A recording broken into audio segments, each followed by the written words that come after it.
예, 이제 헌재의 최종 결정만 남았습니다. 어제 열린 최종 변론에서는요, 국회 측은 박 대통령 파면으로 국민 승리를 선언해달라 이렇게 주문을 했고요. 대통령 측은 의심만으로 탄핵 말라 이렇게 주장을 했습니다. 오늘 뉴스쇼에서는 헌법재판소의 최종 변론 현장을 재현해 보겠습니다. 일종의 미니 변론이 될 텐데요. 양측 모셔보죠. 먼저 국회 소추위원 김관영 의원 연결이 돼 있습니다. 김 의원님 안녕하세요. 네, 안녕하세요. 김관영입니다. 예, 대통령 대리인단의 손범구 변호사님 안녕하시죠? 네네. 예, 반갑습니다. 저 김관영 의원님. 네네. 무려 81일간의 대장정 마친 소감이 어떠세요? 네, 국회에서 탄핵 의결 후에 저희들은 헌법재판소에서 꼭 탄핵이 인용되어서 민주주의와 정의를 바로 세우고 손상된 헌법 질서를 회복해야 되겠다는 절박한 심정으로 그동안 재판에 임해왔습니다. 예. 20번의 재판 과정을 마치고 이제는 지인 인사 대천명의 자세로 결론을 기다리겠습니다. 예, 지인 인사 대천명의 자세로 정의를 바로 세우는 절박한 심정으로. 손범규 변호사님. 네네. 예, 소감이 어떠세요? 예, 이번 사건을 변론을 하면서요. 예. 대한민국에는 앞으로 언론의 공정한 보도가 꼭 확보돼야 되고 언론의 사회적 책임이 꼭 재은미돼야 된다. 그리고 검찰의 정치적 중립성이 반드시 제고돼야 되고 검찰의 통제받지 않는 권력에 대한 제한 조치가 필요하다. 이제 이러한 국민적 어떤 교훈이 있었고 다음부터는 다시는 이러한 감정적이고 아주 불순한 이런 정권 탈취를 목적으로 하는 이와 같은 권력 투쟁적 탄핵이 함부로 감행되는 일이 다시는 없어야 되겠다. 이런 국력의 낭비와 국민의 실망을 다시는 초래해서는 안 되겠다라는 그런 생각을 해봤습니다. 감정적이고 불순한 정치 권력을 쟁취하기 위한 이런 탄핵은 다시는 없어야겠다라는 생각을. 지금 손 변호사님이 그러셨어요. 그러니까 대통령이 탄핵될 만큼 법을 위반한 게 없다라고 보시는 거죠? 예, 지금 소추 위원들의 소추 의결서를 여태까지 쭉 계속 증거 조사를 해왔지 않습니까? 예. 법원에서 헌재에서 해보니까 결국엔 요컨대 뭐가 나오냐면 대통령이 가까운 사람이 최순실이라는 사람이 있는데 최순실이라는 사람의 주변에는 차은택이나 고영태 등 또 가까운 사람들이 있었다. 그런데 이 고영태, 박헌영, 노승일, 김수현이나 차은택 이런 사람들이 참 나쁜 사람들이더라. 그래서 대통령이 가까운 사람 최순실의 주변이 아주 나쁜 사람이니까 나쁘고 타락을 많이 했으니까 대통령도 물러나야 된다. 이런 줄거리거든요. 전혀 대통령이 탄핵받을 만한 법 위반 사항이 정면으로 입증된 것이 전혀 없습니다. 네. 입증된 것이 없는데 대통령의 주변인이 나쁘다고 대통령까지 나쁘다 탄핵해야 된다라고 가는 게 과연 논리적이냐 이 말씀. 네, 대통령이 탄핵된다는 건 헌법과 법률을 중대하게 위반하는 대통령의 직무집행 때문에 이 대통령이 공직에서 파면돼야 될 정도에 이르를 때 이게 탄핵이 되는 건데 지금 이게 그런 게 하나도 없어요. 그저 최순실이라는 사람이 주변에 이런 남자 저런 남자 이런 친구들 저런 친구들이 있었는데 그 친구들이 서로 싸우고 돈 벌려고 암투를 벌이고 그러다가 안 되니까 언론에다가 일부 언론에다가 제보를 하고 터트리자 이래가지고 터지고 또 심지어는 검사장하고 만나가지고 어쩌고 정치권하고 연결돼서 어쩌고 근데 이게 그게 다 실행에 옮겨지거든요. 김관영 의원님이 답변을 좀 주셔야겠습니다. 이 부분에 대해서 대통령 측 대리인 쪽은 인식이 금방 말씀하신 거하고 아마 동일합니다. 그런 주장을 계속 반복적으로 해오시는데 바로 그게 그 인식이 대통령의 인식이 아닌가 싶습니다. 저희는 그동안 탄핵소추 의결 이후에 헌법재판소에서 25명의 증인을 심문을 했습니다. 그리고 검찰 수사기록 등 수많은 증거들이 제출이 됐고요. 헌법재판소의 재판 과정에서 이미 많은 사람들의 증언을 통해서 대통령이 직접 이 모든 일들을 지시했다라고 하는 것이 밝혀졌습니다. 그럼에도 불구하고 최순실과 그 주변 인물들 운운하는 것은 본질을 외면하는 것이다. 이렇게 말씀드립니다. 직접 지시했다는 게 이미 재판 과정에서 다 드러났는데 그게 왜 대통령을 억지로 엮은 것이냐? 손 변호사님 어떻게 생각하세요? 지금요. 우리 이 사건에는 가장 중요한 물증이 있어요. 물증이 2개가 있어요. 어떤 건가요? 첫 번째는 3개죠, 3개 물증이. 예. 첫 번째는 JTBC의 태블릿 PC고. 태블릿 PC. 두 번째는 안종범의 수첩. 그다음에 세 번째는 2,395개에 달하는 김수현 녹음 파일, 이 3개입니다. 예. 그런데 이 3개가 가장 중요한 물증인데, 검찰이 JTBC의 태블릿 PC를 제출하지 않고 숨기면서 결국 헌법재판소까지도 오지 못했고, 또 안종범의 수첩도 일부만 복사된 것만 붙어있지 원본이라는 게 제출이 지금 검찰이 계속 안 해가지고 헌법재판소에도 오지도 못했고, 그리고 또 김수현 녹음 파일이라는 것도 지금 공개 검증을 하자는데 공개 검증도 못하고 있거든요. 그러니까 이걸 쉽게 그냥 얘기하면, 살인 사건에서 살인범의 지문이 묻어 있는 칼 또는 DNA가 묻어 있는 이런 칼, 이런 것이 물증이 있는데, 이런 거를 검찰이 제출하지 않고 계속 동네 사람들만 불러가지고 살인 사건 들어본 적 있냐, 어디서 소문 들은 거 있냐, 이러고 있는 거예요. 고의적으로 제출을 안 한 거라고 보시는 거예요? 의도적으로? 말도 안 되는 거죠. 누가 믿어요, 이런 거를. 자, 김관영 의원님, 제출을 하면 되는데 왜 제출 안 했느냐, 이거거든요. 안종범 수첩에 대해서는요, 이미 검찰에서 이제 제출이 되었고, 상당 부분이 이미 헌법재판소에서도 안종범 수석이 직접 증인으로 출석을 해서 성립의 진정을 인정을 했습니다. 그리고 수첩에 나와 있는 여러 내용들에 대해서 재판관의 질문, 또 소추위원들의 질문, 또 대통령 측의 질문에 대해서 수첩에 기재된 내용이 맞다라고 이미 증언을 했기 때문에 수첩에 기재된 여러 가지 내용들, 또 안종범 수석이 직접 본인이 대통령이 지시하지 않은 것은 하나도 자기가 일하지 않았다라고 얘기를 했거든요. 본인이 나와서 수첩을 쓴 본인이 나와서 직접 지시받아서 했다라고 얘기를 했는데 더 이상 뭐가 필요하냐 이 말씀이세요? 맞습니다. 요거는 그럼 답변을 좀 듣고 가죠. 손범규 변호사님 어떻게 생각하십니까? 안종범 증인이 나와서요. 안종범 증인이 나와서 뭐라 그랬냐면 수첩에 적혀 있는 내용이 대통령이 지시한 사항을 받아 적은 것도 있고, 대통령님과 다른 사람의 대화 내용을 대통령님 또는 다른 사람이 전달해 주는 걸 받아 적은 것도 있고, 자기 혼자 생각을 받아 적은 것도 있는데, 이러한 여러 가지 기재 내용이 도대체 어느 게 어느 건지 지금 이제 와서 그걸 제대로 심각하게 살펴봐도 기억 안 나는 것도 많다, 이렇게 분명히 기억을 하거든요. 그렇게 하면 안종범의 수첩을 그걸 왜 못 내놓습니까? 수첩을 내놔야 되는데, 지금 어떻게 하냐면 안종범 수첩 중에 일부를 이렇게 발췌해가지고 요약하는 부분을 발췌해가지고 물어보는 거예요. 이렇게 메모한 적 있냐? 그런 것 같다. 이게 이런 뜻 아니냐? 그런 것 같다. 이러한 조서 있죠. 그런 안종범의 진술이 담긴 조서를 지금 법원에다가 증거로 내놓고 요게 증거입니다. 그리고 우리 측에서 그러면 아예 수첩을 좀 가져와 봐라, 속 시원하게. 그건 못 가져오겠다는 거예요. 그러니까 제가 말씀드린 거 아닙니까? 지금 지문이 묻어있는 칼이 있다 이거예요. 알겠습니다. 아까 그거 말씀하셨어요. 김관영 의원님한테 답변을 좀 들어보죠. 그거 갖다 내라고 하면 그냥 내면 되는데 왜 안 내느냐, 뭔가 좀 뒤로 구린 게 있어서 못 내는 거 아니냐, 쉽게 말하면 지금 그 얘기인 것 같아요, 대통령 측은. 그러니까 헌법재판소에서 직접 증거를 채집하는 기관이 아닙니다. 예를 들면 어떤 증거들이 있는데 이거 강제로 내시오라고 할 수 있는 기관은 아니고요. 헌법재판소에서 수집한 증거는 대부분 검찰에 당신들이 수집한 이런 증거가 있는데 이거를 헌법재판소에다 좀 제출을 해 주십시오 라고 요청을 해서 검찰을 통해서 간접적으로 수집한 증거들이거든요. 검찰은 다 가지고 있긴 있고 다 조사한 거죠? 네, 그렇습니다. 근데 검찰이 그중에 어떤 것은 또 주고 어떤 것은 안 주고 지금 이런 상황입니다. 근데 그것을 검찰을 저희가 탓할 수는 있어도 그리고 이제 대부분의 조사 과정에서 필요한 또 조서에 나와 있는 확인해야 될 내용들은 이미 안종범 수석 본인의 진술을 통해서 다 확인이 됐습니다. 그리고 예를 들면은 대통령 측에서 주장하는 왜 수첩을 전부를 다 내지 않냐라고 하는 것은 이 사건의 본질과 관련이 없기 때문에 그동안 검찰에서도 그런 것들을 확보하거나 이 조서로 남겨놓지 않은 겁니다. 그럼 이게 일종의 시간 끌기라고 보셔서 수첩 다 내놔라, 다 봐야겠다, 파일 다 내놔라, 다 봐야겠다, 이건 시간 끌기 전략이라고 보시는 겁니까, 국회 측은?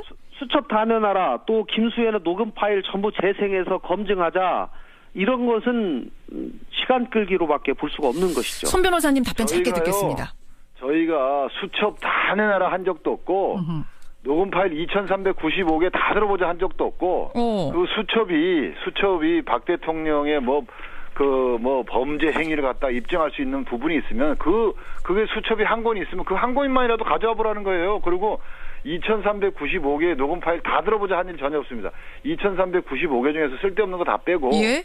이 사건의 중요한 게 10개면 10개, 20개면 20개를 법정에서 공판장에서 한번 들어보자는 거예요. 헌법재판소에서 공개 검증. 근데 그것도 지금 안 하겠다. 예? 수첩도 하나도 지금 단 하나도 수첩이 원본이 안 온다니까요. 근데 그 내용이라는 것은 이미 언론을 통해서 다 보도가 된 거 국민들도 알고 계시고 대통령 측이나 국회 측이나 다 알고 계시는 내용들 아닌가요? 중요한 내용은 이미 사실은 현출이 됐고요.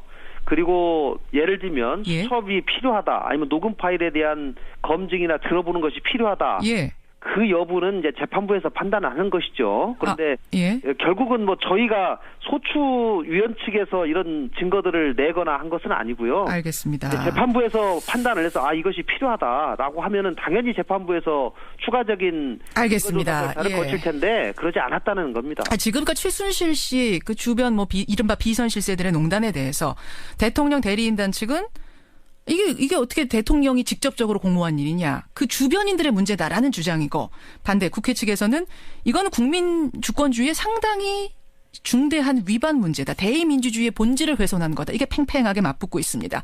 또 한 가지 핵심 쟁점은 세월호였습니다.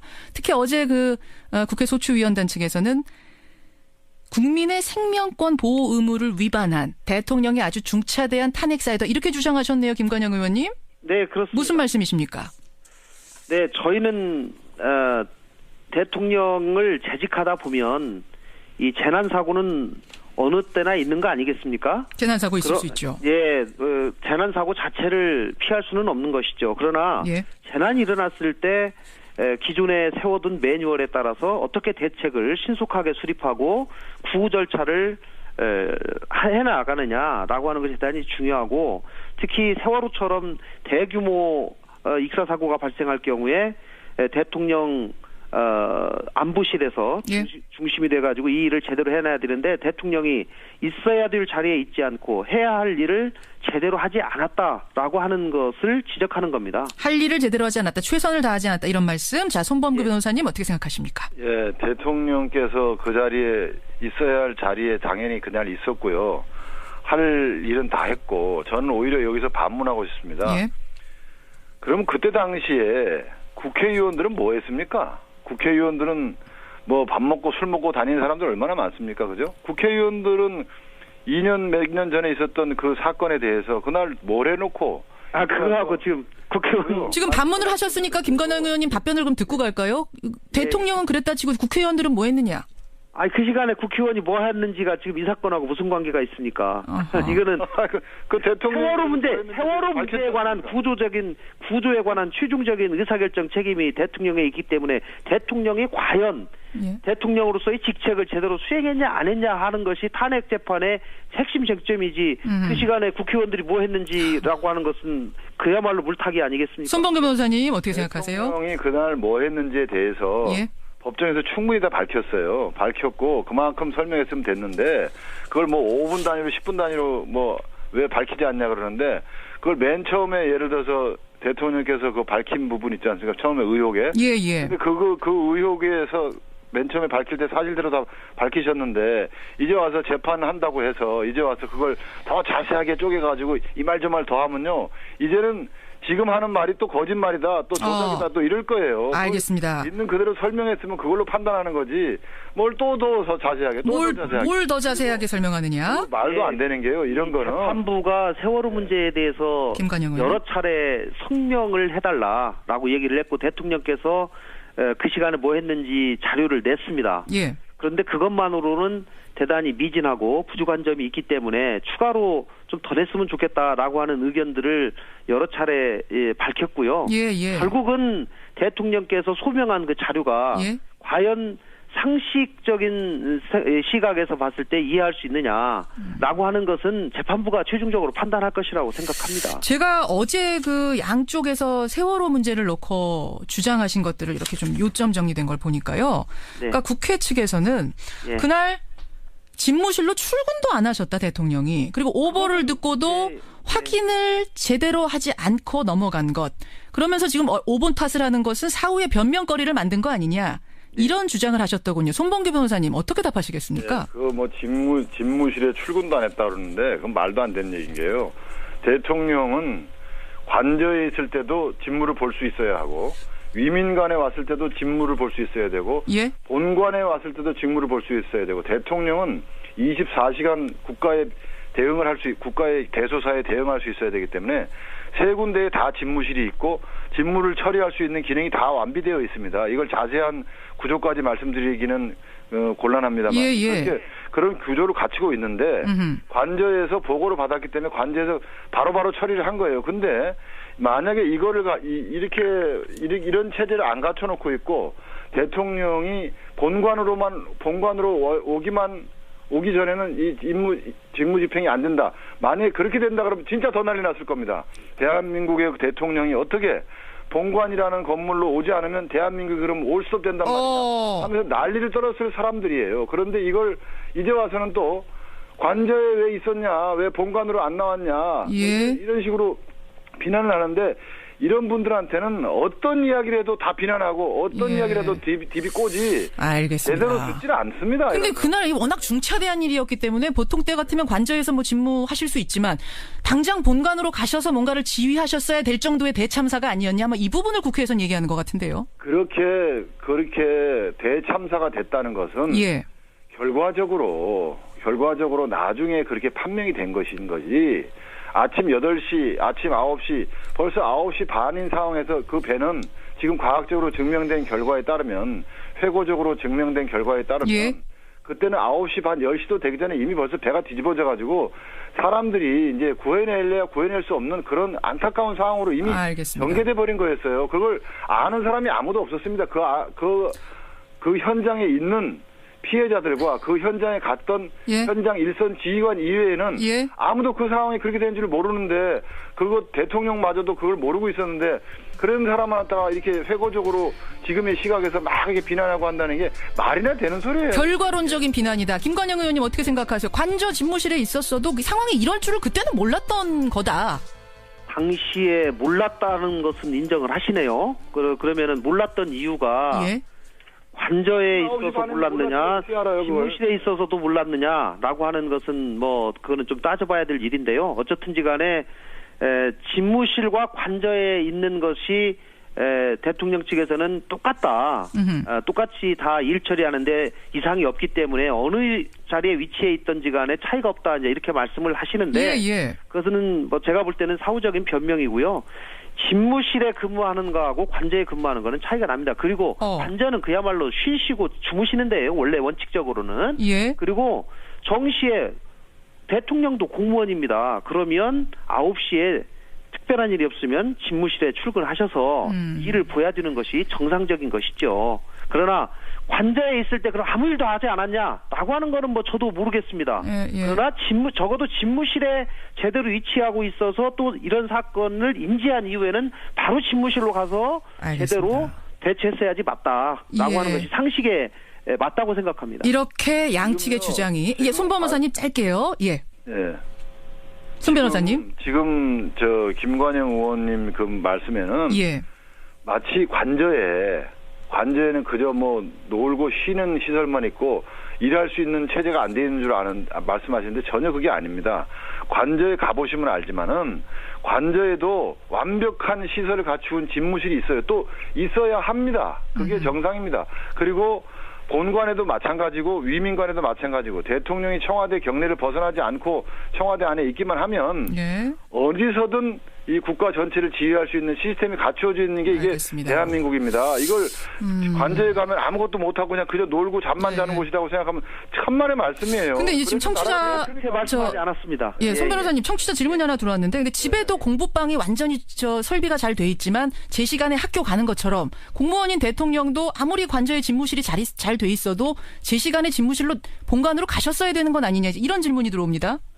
그거는 일반인들한테는 그렇게 얘기할 수 있지만요. 예. 대한민국 전체의 운명을 참 짊어지고 있는 이 궁극적인 책임자인 대통령이 24시간 동안에 언제든지 보고받고 언제든지 대응할 수 있는 체제를 비싼 돈 들여서 대한민국 청와대에다 갖춰놨는데 이제 와서 국민들이 왜 그거 관저에서 있으면 안 된다고. 아니 뭐 새벽은 그렇긴 하지만 그 시간은 낮 시간 된다. 이렇게 얘기를 하면 알겠습니다. 그렇게 얘기하면 안 됩니다. 이거는. 뭐 근무 시간에도 왜 계셨느냐 이 부분 질문을 청취자가 하시는 것 같은데. 근무 시간이라는 건 아침 9시부터가 근무 시간이 밑에 지하 벙커가 있고요. 또 비서실에 직접적인 보고들을 다 받을 수 있는 그야말로 근무하는 시설이고요. 김관영 의원 관저에는 뭐 여전히 본인이 쉬면서 일을 볼 수 있는 조그마한 그런 집무실은 있다고 들었습니다만은 관저에 있는 거하고 정식 집무실에 근무하고 하는 것은 여러 개념이 많이 다르다라고 하는 것은 상식에 맞다. 정리하겠습니다. 세월호 부분 결국 국회 측에서는 국민의 생명권 보호 의무를 위반했다는 주장이고 대통령 대리인단 측에서는 언론기관의 오보 탓이었던 것이지 대통령이 또 너무 개입하면 이게 구조 방해라 생각했기 때문에 자제했던 것이지 의무 위반한 것 없다라는 주장이 팽팽하게 맞섭니다. 지금 국회의 소추가 적절했느냐 이 부분을 두고도 그 대통령 대리인단 측은 문제 제기하고 있죠, 손 변호사님. 네. 어떤 겁니까? 국회법 130조 3항에 따르면은 이 국회에서 탄핵 소추를 의결할 때도 그렇고 소추를 발의할 때도 그렇고 증거를 붙여서 이 국회의원들에게 사유를 설명하고 증거를 붙여서 국회의원의 개개인의 판단을 돕도록 되어 있는데 여기 붙어 있는 증거라는 게 최순실이 그 비리와 범죄를 저질렀는데 거기에 대통령이 가담하거나 방조했다는 의심이 있다라는 이러한 내용을 요지로 하는 검사의 공소장. 이거와 의혹을 보도하는 언론 보도가 다거든요. 검사의 공소장, 공모라는 공소장. 이건 증거가 될 의혹을 제기한 언론 보도나 또는 검사의 개인의 주관적 판단을 기재한 공소장. 이것이 이 국회가 대통령을 탄핵할 수 있는 증거가 될 수 없다는 건 법조계에서는 이 공지의 사실입니다. 따라서 이번 탄핵 심판 자체가 잘못됐다. 각하시켜야 된다. 이런 주장을 지금 대통령 측은 하고 계세요. 김관영 의원님 어떻게 생각하십니까? 국회가 탄핵소추 의결을 할 당시에 많은 증거가 있으면 가장 좋겠죠. 그러나 국회가 증거 수집기관에 한계가 있기 때문에 당시에 국회가 탄핵 의결하는데 가장 결정적인 이유는 대통령이 직접 임명한 검찰총장이 발표한 검찰 수사 결과 발표였습니다.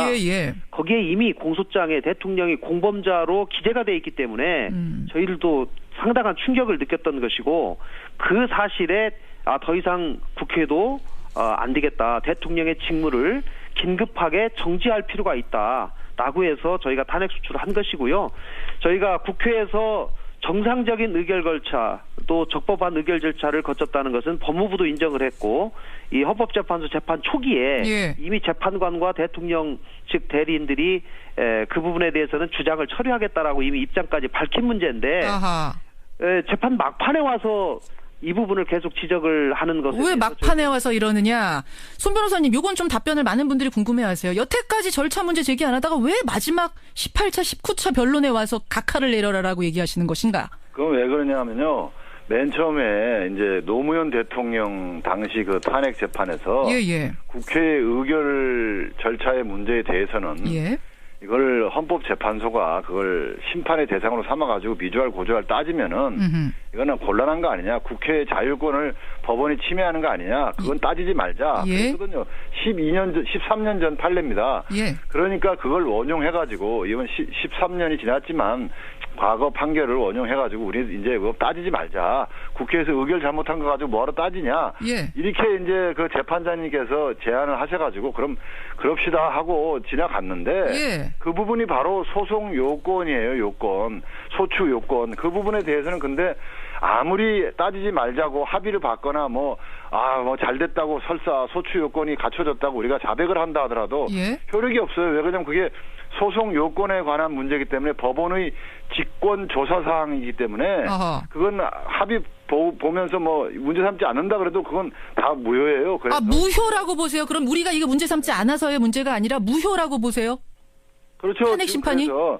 아니, 끝까지 들어보세요. 그래서, 그래서 그렇게 문제 삼지 말자고 강일원 재판관님께서 그렇게 한 것도 다 근원이 뭐냐 하면 그 판례입니다. 13년 전에 노무현 대통령 판례. 그렇죠. 그래서 지금 저희들 얘기는 지금 뭐냐 하면 누가 뭐 잘했다 잘못했다가 아니라 과거에 13년 전에 있었던 그 대법원 이 헌법재판소 판례는 이제 고칠 때가 됐다. 그 판례 내용은 뭐 헌법재판소가 국회 뭐 의결 절차까지 뭐하러 참견하냐. 알겠습니다. 이제는 고쳐야 한다. 그게 다 사법심사의 대상이 돼야 될 때가 된 거예요. 대통령의 모든 행위가 국회에 헌법재판소의 사법심사의 대상이 되는 민주사회가 됐는데 국회에서 의결 절차 잘못하고 엉망정. 알겠습니다. 손 변호사님. 사법심사의 대상이 돼야죠. 왜 안 돼야 됩니까? 손 변호사님 그러면 결과 나오면 승복은 하시는 겁니까?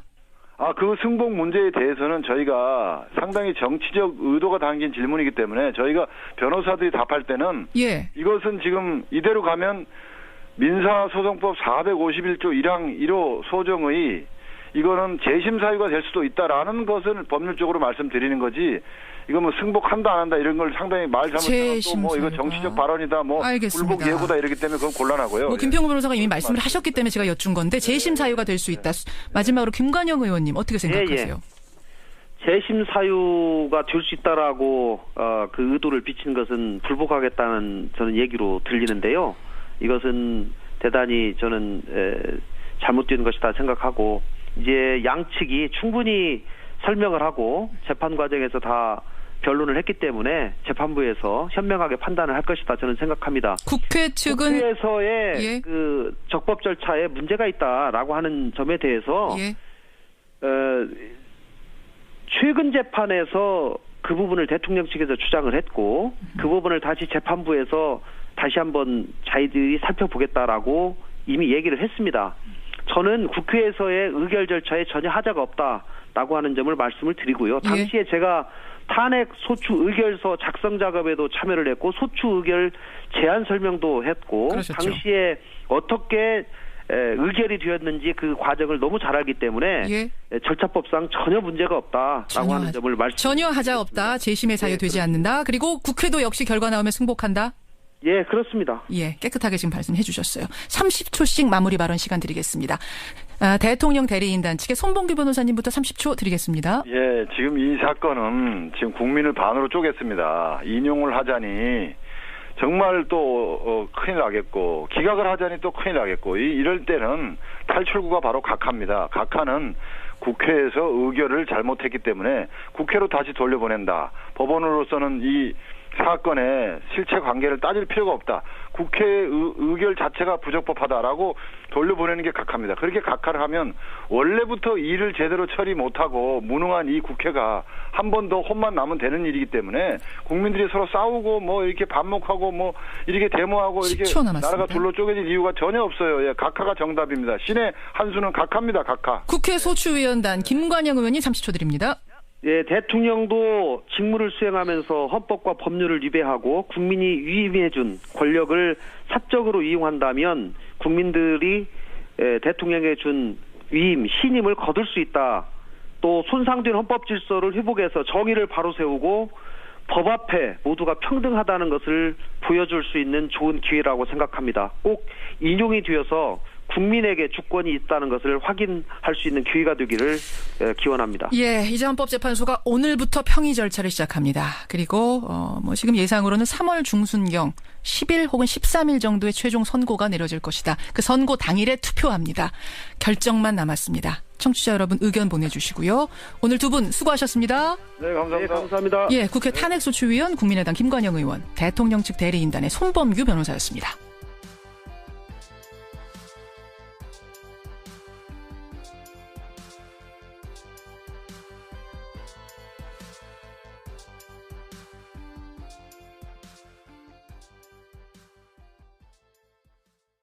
수석이 직접 증인으로 출석을 해서 그 성립의 진정을 인정을 했습니다. 어허. 그리고 수첩에 나와 있는 여러 내용들에 대해서 재판관의 질문, 또 소추위원들의 질문, 또 대통령 측의 질문에 대해서 수첩에 기재된 내용이 맞다라고 이미 증언을 했기 때문에 예. 그 수첩에 기재된 여러 가지 내용들, 또 안종범 수석이 직접 본인이 대통령이 지시하지 않은 것은 하나도 자기가 일하지 않았다라고 얘기를 했거든요. 본인이 나와서, 그러니까 수첩을 쓴 그 본인이 나와서 직접 지시받아서 했다라고 얘기를 했는데 더 이상 뭐가 필요하냐 이 말씀이세요? 맞습니다. 요거는 그럼 답변을 좀 듣고 가죠. 손범규 변호사님 어떻게 생각하십니까? 예, 안종범 증인이 나와서요. 예.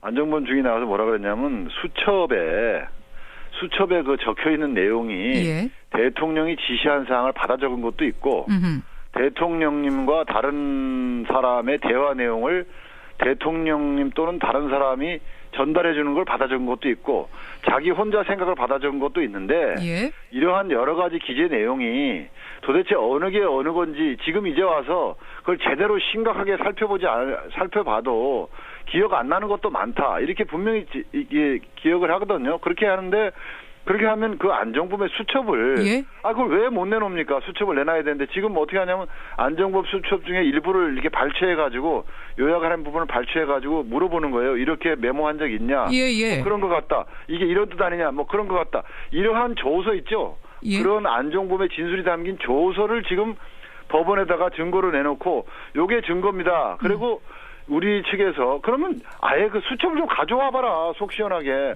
예? 그건 못 가져오겠다는 거예요. 아니 그러니까 제가 말씀드린 거 아닙니까? 지금 지문이 묻어있는 칼이 있다 이거예요. 알겠습니다. 아까 그거 말씀하셨어요. 김관영 의원님한테 답변을 좀 들어보죠. 아니 그거 갖다 내라고 하면 그냥 내면 되는데 왜 안 내느냐. 뭔가 좀 뒤로 구린 게 있어서 못 내는 거 아니냐. 쉽게 말하면 지금 그 얘기인 것 같아요. 대통령 측은. 그러니까 헌법재판소에서 예. 직접 증거를 채집하는 기관이 아닙니다. 예를 들면 어떤 증거들이 있는데 이거 강제로 내시오라고 할 수 있는 기관은 아니고요. 예? 헌법재판소에서 수집한 증거는 대부분 검찰에 예? 당신들이 수집한 이런 증거가 있는데 이거를 헌법재판소에다 좀 제출을 해 주십시오 라고 요청을 해서 검찰을 통해서 간접적으로 수집한 증거들이거든요. 검찰은 다 가지고 있긴 있고 다 조사한 거죠? 네, 그렇습니다. 예. 근데 검찰이 그중에 뭐 어떤 것은 또 주고 어떤 것은 안 주고 지금 이런 상황입니다. 근데 그것을 검찰을 저희가 탓할 수는 있어도 예? 뭐 그리고 이제 대부분의 조사 과정에서 필요한 또 조서에 나와 있는 확인해야 될 내용들은 이미 안종범 수석 본인의 진술을 통해서 다 확인이 됐습니다. 예, 그리고 예를 들면은 대통령 측에서 주장하는 왜 수첩을 전부를 다 내지 않냐 예? 라고 하는 것은 이 사건의 본질과 관련이 없기 때문에 그동안 검찰에서도 그런 것들을 확보하거나 이 조서로 남겨놓지 않은 겁니다. 그러면 이게 일종의 시간 끌기라고 보셔서 수첩 다 내놔라 다 봐야겠다. 파일 다 내놔라 다 봐야겠다. 이건 시간 끌기 전략이라고 보시는 겁니까? 국회 측은? 수첩 다 내놔라. 또 김수현의 녹음 파일 전부 재생해서 검증하자. 이런 것은 시간 끌기로밖에 볼 수가 없는 것이죠. 손 변호사님 답변 짧게 듣겠습니다. 저희가 수첩 다 내놔라 한 적도 없고 녹음 파일 2395개 다 들어보자 한 적도 없고 그 수첩이 박 대통령의 범죄 행위를 갖다 입증할 수 있는 부분이 있으면 그게 수첩이 한 권이 있으면 그 한 권만이라도 가져와 보라는 거예요. 그리고 2395개의 녹음 파일 다 들어보자 한 일 전혀 없습니다. 2395개 중에서 쓸데없는 거 다 빼고 예? 이 사건의 중요한 게 10개면 10개, 20개면 20개를 법정에서 공판장에서 한번 들어보자는 거예요. 헌법재판소에서 공개 검증. 근데 그것도 지금 안 하겠다. 예? 수첩도 단 하나도 수첩이 원본이 안 온다니까요. 근데 그 내용이라는 것은 이미 언론을 통해서 다 보도가 된 거 국민들도 알고 계시고 대통령 측이나 국회 측이나 다 알고 계시는 내용들 아닌가요? 예, 이제 헌재의 최종 결정만 남았습니다. 어제 열린 최종 변론에서는요. 국회 측은 박 대통령 파면으로 국민 승리를 선언해달라. 이렇게 주문을 했고요. 대통령 측은 의심만으로 탄핵 말라. 이렇게 주장을 했습니다. 오늘 뉴스쇼에서는 헌법재판소의 최종 변론 현장을 재현해 보겠습니다. 일종의 미니 변론이 될 텐데요. 양측 모셔보죠. 먼저 국회 소추위원 김관영 의원 연결이 돼 있습니다. 김 의원님 안녕하세요. 네, 안녕하세요. 김관영입니다. 예, 대통령 대리인단의 손범규 변호사님 안녕하시죠? 네네. 예, 반갑습니다. 김관영 의원님. 네네. 무려 81일간의 대장정 마친 소감이 어떠세요? 네, 국회에서 탄핵 의결 후에 저희들은 헌법재판소에서 꼭 탄핵이 인용되어서 민주주의와 정의를 바로 세우고 손상된 헌법 질서를 회복해야 되겠다는 절박한 심정으로 그동안 재판에 임해왔습니다. 예. 20번의 재판 과정을 마치고 이제는 지인 인사 대천명의 자세로 결론을 기다리겠습니다. 예, 지인 인사 대천명의 자세로 정의를 바로 세우는 절박한 심정으로. 손범규 변호사님. 네네. 예, 소감이 어떠세요? 예, 이번 사건을 변호를 하면서요. 예. 대한민국에는 앞으로 언론의 공정한 보도가 꼭 확보돼야 되고 언론의 사회적 책임이 꼭 재은미돼야 된다. 그리고 검찰의 정치적 중립성이 반드시 제고돼야 되고 검찰의 통제받지 않는 권력에 대한 제한 조치가 필요하다. 이제 이러한 국민적 어떤 교훈이 있었고 다음부터는 다시는 이러한 감정적이고 아주 불순한 이런 정권 탈취를 목적으로 하는 이와 같은 권력 투쟁적 탄핵이 함부로 감행되는 일이 다시는 없어야 되겠다. 이런 국력의 낭비와 국민의 실망을 다시는 초래해서는 안 되겠다라는 그런 생각을 해봤습니다. 감정적이고 불순한 정치 권력을 쟁취하기 위한 이런 탄핵은 다시는 없어야겠다라는 생각을. 지금 손 변호사님이 그러셨어요. 그러니까 대통령이 탄핵될 만큼 법을 위반한 게 없다라고 보시는 거죠? 예, 지금 소추 위원들의 소추 의결서를 여태까지 쭉 계속 증거 조사를 해왔지 않습니까? 예. 법원에서 헌재에서 해보니까 결국엔 요컨대 뭐가 나오냐면 대통령이 가까운 사람이 최순실이라는 사람이 있는데 최순실이라는 사람의 주변에는 차은택이나 고영태 등 또 가까운 사람들이 있었다. 그런데 이 고영태, 박헌영, 노승일, 김수현이나 차은택 이런 사람들이 참 나쁜 사람들이더라. 그래서 대통령이 가까운 사람 최순실의 주변이 아주 나쁜 사람이니까 나쁘고 타락을 많이 했으니까 대통령도 물러나야 된다. 이런 줄거리거든요. 전혀 대통령이 탄핵받을 만한 법 위반 사항이 정면으로 입증된 것이 전혀 없습니다. 네. 입증된 것이 없는데 대통령의 주변인이 나쁘다고 대통령까지 나쁘다 탄핵해야 된다라고 가는 게 과연 논리적이냐 이 말씀. 네, 대통령이 탄핵된다는 건 헌법과 법률을 중대하게 위반하는 대통령의 직무집행 때문에 이 대통령이 공직에서 파면돼야 될 정도에 이르를 때 이게 탄핵이 되는 건데 지금 이게 그런 게 하나도 없어요. 그저 최순실이라는 사람이 주변에 이런 남자 저런 남자 이런 친구들 저런 친구들이 있었는데 그 친구들이 서로 싸우고 돈 벌려고 암투를 벌이고 그러다가 안 되니까 언론에다가 일부 언론에다가 제보를 하고 터트리자 이래가지고 터지고 또 심지어는 검사장하고 만나가지고 어쩌고 정치권하고 연결돼서 어쩌고 근데 이게 그게 다 실행에 옮겨지거든요. 김관영 의원님이 답변을 좀 주셔야겠습니다. 이 부분에 대해서 대통령 측 대리인 쪽은 인식이 금방 말씀하신 거하고 아마 동일합니다. 그런 주장을 계속 반복적으로 해오시는데 바로 그게 그 인식이 대통령의 인식이 아닌가 싶습니다. 저희는 그동안 탄핵소추 의결 이후에 헌법재판소에서 25명의 증인을 심문을 했습니다. 그리고 검찰 수사기록 등 수많은 증거들이 제출이 됐고요. 헌법재판소의 재판 과정에서 이미 많은 사람들의 증언을 통해서 대통령이 직접 이 모든 일들을 지시했다라고 하는 것이 밝혀졌습니다. 그럼에도 불구하고 최순실과 그 주변 인물들 운운하는 것은 본질을 외면하는 것이다. 이렇게 말씀드립니다. 직접 지시했다는 게 이미 재판 과정에서 다 드러났는데 그게 왜 대통령을 억지로 엮은 것이냐? 손 변호사님 어떻게 생각하세요? 지금요. 우리 이 사건에는 가장 중요한 물증이 있어요. 물증이 2개가 있어요. 어떤 건가요? 첫 번째는 3개죠, 3개 물증이.